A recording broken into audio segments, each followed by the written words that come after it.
Look like a Bond villain, don't I? Wait for it. Wait. I've been waiting for you, Mr. Bond. Nailed it. Hey guys, welcome back to my channel.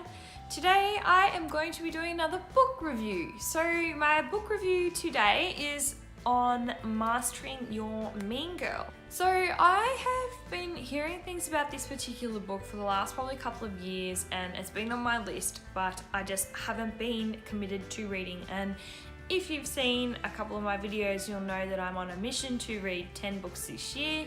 Go from not being a reader to reading 10 books is quite the challenge. However, I am now on my 5th book and we are in May. So props to me, I feel like I'm doing very well. So I decided it was time to read Mastering Your Mean Girl. Here is what I liked about the book. I loved her hippie, positive, law of attraction-y sort of attitude and vibe. I like the references to yoga because I'm really into my yoga at the moment and really enjoying it. As someone who never understood yoga before, I've really put a lot of time and energy into it, and I'm getting the benefits of it just in my mind, let alone my body. So liked the references to yoga. I was like, yes, I'm already doing that. I am on my way. One of the things that's a huge theme and probably the whole crux of the entire book is that she says that everything in life is a choice between love or fear. And I thought that that was a really interesting way of framing it and thinking that I've never thought of before. I've always in my life, for probably the last 3 to 4 years, been like, everything needs to come from a place of love. But I never thought of the flip side of that being fear-based. So your decisions are either coming from love-based or fear-based decisions, and you have the love or the fear option. And I was like, wow, that's really cool, and that really opened up my mind, and I really took that on board, and I like the way she speaks about that throughout the entire book. I also really thought it was quite interesting the way she speaks about being busy. And it's interesting, it's sort of like the new car thing, you know, when you get a new car and you see it everywhere. So again, I've heard heaps of people since talking about the busy thing and how we glamorize being busy in today's society. And so when she spoke about that and she said, you know, being busy is not cool. You shouldn't be wanting to be busy. And that is literally the first thing that people say when you run into someone who you haven't seen for ages. You go, g'day mate, how you going? You know, how you been? Oh my God, I've been so busy. How about you? Yeah, same. I've just been so busy.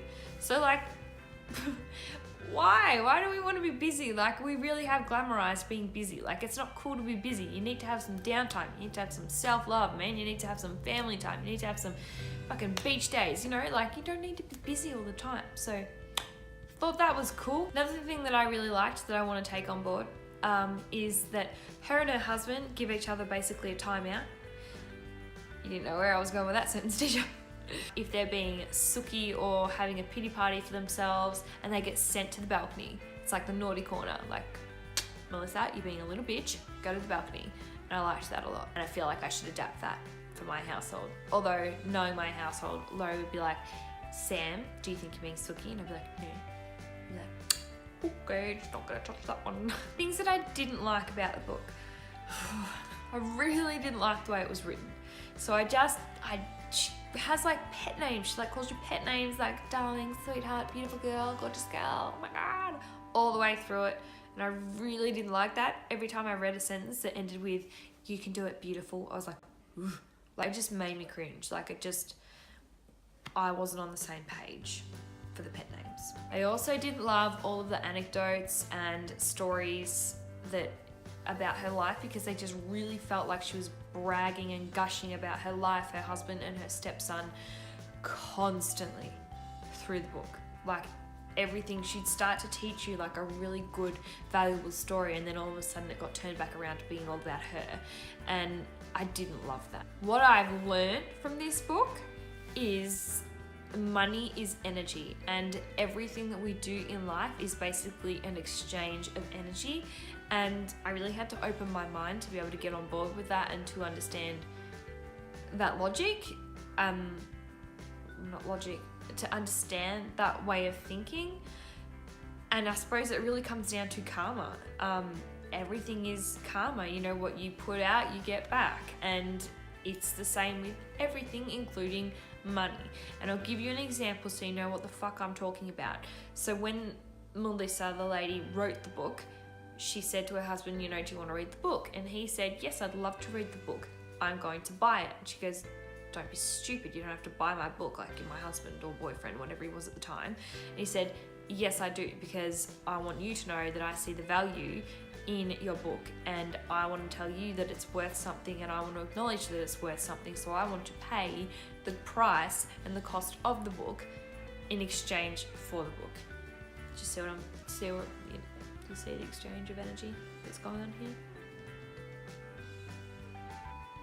Which then feeds into the law of abundance and law of attraction and karma. So what you give out and you put out into the world comes back to you in spades. So if you want to have a great joy-filled life filled with love, kindness, and positivity, you need to be sprinkling that shit everywhere, guys.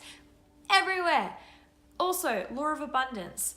There's room for all of us in the space. So she's sort of like a life coach type of a situation and works with, you know, like women predominantly or exclusively, and basically wants to pump their tires up to become the strong, powerful, bad bitches that they are.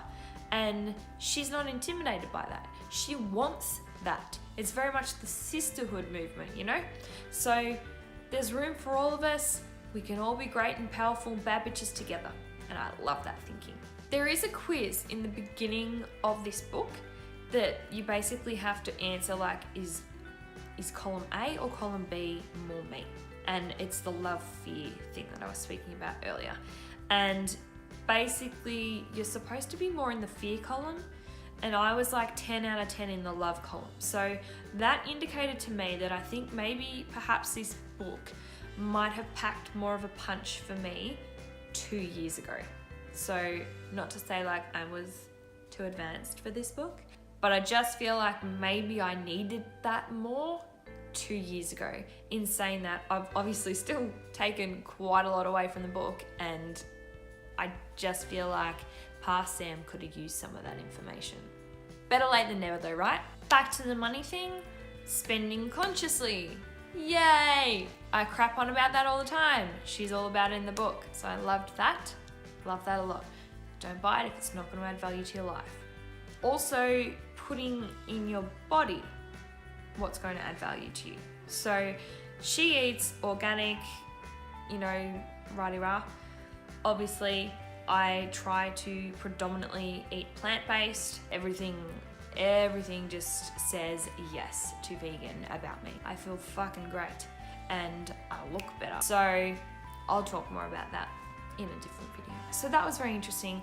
And more so, what I found interesting about that is she doesn't drink alcohol, to the point where her husband doesn't drink alcohol, and they had a dry wedding, which I was like, whoa, like, that's bold. Like, that's the whole point of a wedding, is it's a piss up. But she explains it and says, you know, like, it doesn't add value. It's not something she believes in, so why the hell would she have it at a wedding? I was like, power to you, sister. Like, that makes a lot more sense. It actually got me thinking about alcohol and why I drink and what I get out of it. More on that later in a different video. The other thing I learned was that you can be spiritual and be a bad boss bitch at the same time. Right? Let's pretend that didn't happen. So there you go, guys. There's my book review on Mastering Your Mean Girl by Melissa. Can't remember her last name. So overall, I really feel like I suffered through the first half of the book because I just really wasn't into it. Didn't feel like I was getting enough out of it. Still took away enough out of it that I think it was definitely worth me reading. I think that if you are having confidence issues or you are feeling like you're not aligned with your true self, read this book. I honestly think that it will add value to your life and that you will get something out of it, and it's definitely worth the read. Probably gonna give it, you know what, I'm not gonna rate it numerically because I feel like rating it for myself is very different to what I should be rating it for other people, because I feel like other people will get a lot more out of it. I just feel like I've got a really great relationship with myself at the moment in 2019, which I haven't previously had. And had I read it previously, I would have rated it higher. So take what you will from that. Thanks for watching my video. If you are interested in other book reviews I have done, The Life-Changing Magic of Tidying by Marie Kondo and The Life-Changing Magic of Not Giving a Fuck by Sarah Knight, I will link those in the description below. If you like this video, please give it a like, share it with a friend, subscribe to my channel, and I will see you in my next video. Bye guys!